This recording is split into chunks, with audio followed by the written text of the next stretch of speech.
kabayan. Nagluluto po ng taba ng tupa ang aking nanay.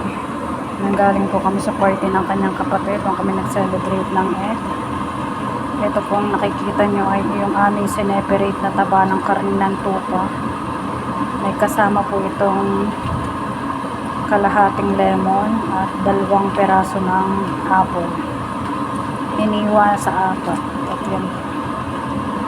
Bali 1 oras at kalahati po siyang papakuluan.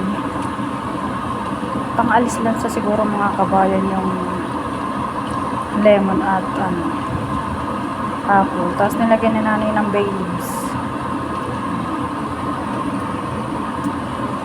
Ngayon lang nakakita ng niluluto pala ang taba ng tupa. Kumusta nga ito mga kabayan? Ano kayang gagawin? Hindi ko alam kung anong luto ang gagawin dito ni nanay. Pinapakulan niya pa ng 1 oras at kalahati.